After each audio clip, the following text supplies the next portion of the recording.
There seems to be a real crisis of masculinity going on in the Republican Party. I think part of the problem is they don't really know what masculinity is. I mean, let's face it, apparently their platonic ideal of a man is Donald.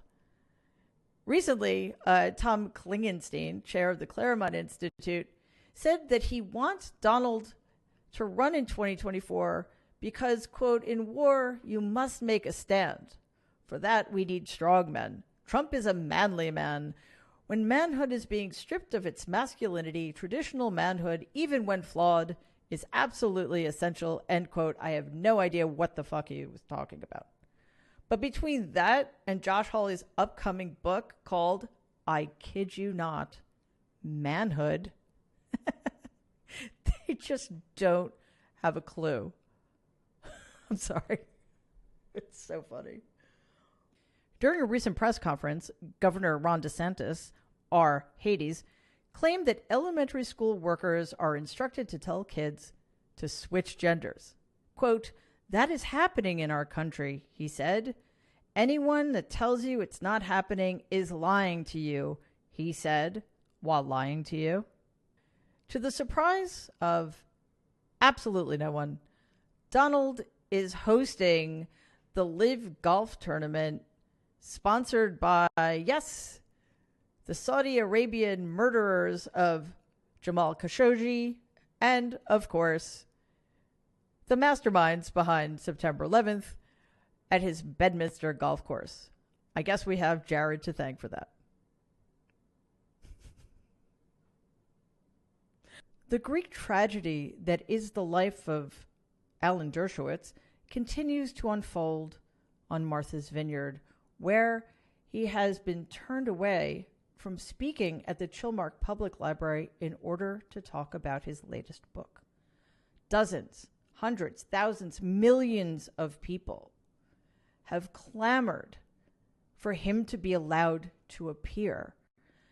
He has done this many times in the past to promote other books, always with his underwear on. But when reached for comment, the director of the library said that not a single person, other than Dershowitz himself, has contacted her to complain that he has not been allowed to speak. Keep digging, Alan.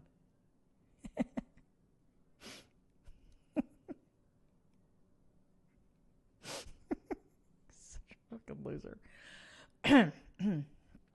41 Republican senators voted against a bill that would help veterans. You know, those men and women who risked their lives protecting our country.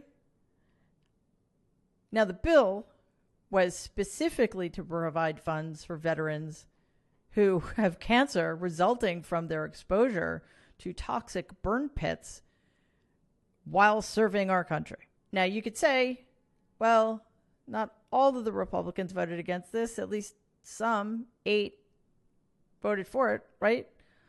Well, it doesn't matter because of the filibuster. We needed 60 votes to pass this bill. So even with every single Democrat and 8 Republicans, 58 votes still wasn't enough. The Republican Party was able to kill this bill with 42 votes. So before we give any credit to those 8 Republicans, let's be real. The only reason Mitch McConnell allowed them to vote for the bill is because they probably needed to look good in front of their constituents, who might have punished them at the polls if they had voted against the bill. And McConnell knew that he had enough senators voting against it that it wouldn't really matter.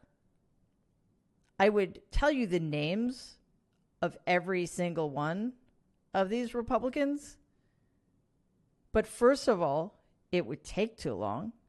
And secondly, you know who they are. It's every single one of them.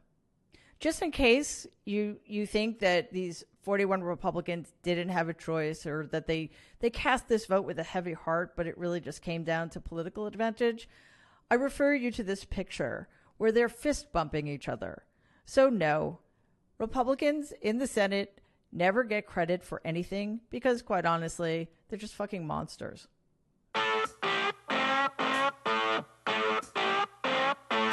Bye.